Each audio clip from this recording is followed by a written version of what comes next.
بسم اللہ الرحمن الرحیم۔ السلام علیکم میری پیاری بہنوں اور بھائیوں، آج ہم آپ کو بتائیں گے اسلام میں خواتین کے قانونی حقوق کیا ہیں۔ اللہ تعالیٰ کا قانون ہے کہ عورت اور مرد کے ملاپ سے انسانی نسل بڑھتی ہے اور ان دونوں کے تعلق سے خاندان کی بنیاد پڑتی ہے۔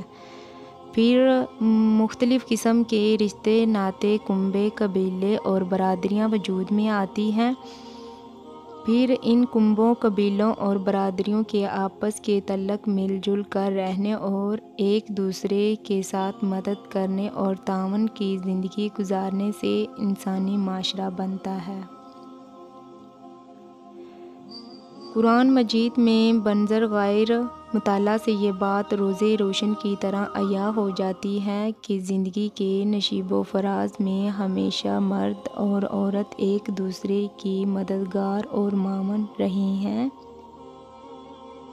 زندگی کی بار گرہ کو دونوں نے سنبھالا ہے۔ معاشرے کا ارتقا دونوں کی اتحاد سے عمل میں آیا ہے۔ دنیا کی کوئی قوم اور کوئی تحریک ان میں سے کسی بھی طبقہ کو نظر انداز نہیں کر سکتی۔ حق اور باطل دونوں کے فروغ و غلبہ اور اقتدار میں مرد اور عورت دونوں شانہ بشانہ مصروف عمل نظر آتے ہیں۔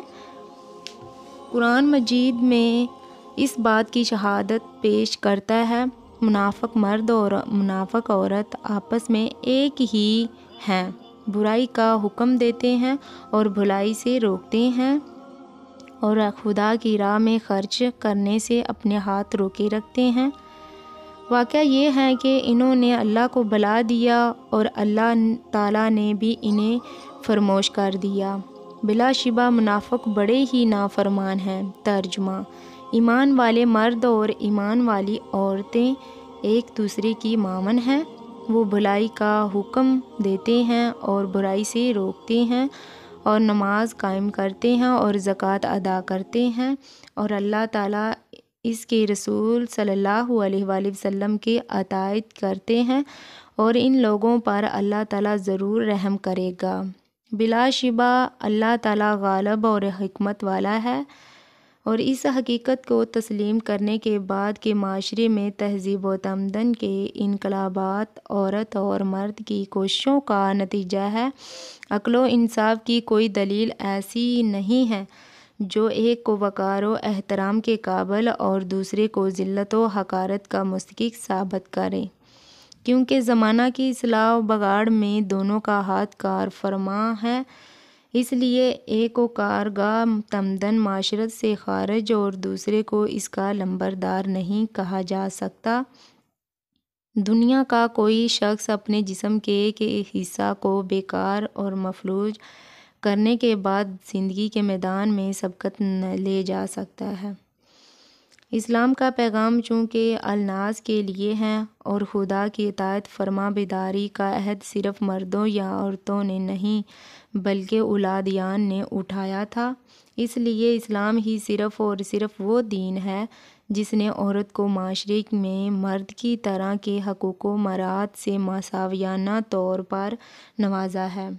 یہ مساویانہ حقوق ہی معاشرے کو فلاح یافتہ بنا سکتے ہیں، کیونکہ تعاون کی فضا تو وہاں پیدا ہوتی ہے جہاں ایک دوسرے کی حیثیت کو تسلیم کیا جائے، جہاں ایک دوسرے کی خواہشات اور آرزوؤں کو احترام کی نظر سے دیکھا جائے،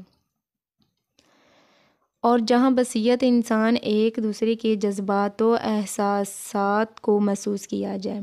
بصیرت مسلمان جب ہم مذکورہ عنوان پر بات کرتے ہیں تو یہ بات ہمیں ماننی پڑتی ہے کہ دین اسلام نے ان تمام تعلیمات سے اپنے ماننے والوں کو نہ صرف آگاہ کیا ہے بلکہ اسلام تاجدار مدینہ صلی اللہ علیہ وآلہ وسلم نے فلاں معاشرہ کی عملاً داغ بیل ڈالی، اور پھر دنیا نے دیکھا کہ صحابہ کرام رضی اللہ تعالیٰ عنہ اور صحابیات رضی اللہ تعالیٰ عنہ نے آپ صلی اللہ علیہ وآلہ وسلم کی رہنمائی میں بھرپور طریقہ سے ایک دوسرے کے ساتھ تعاون کیا اور فلاح یافتہ معاشرہ مرز وجود میں آیا۔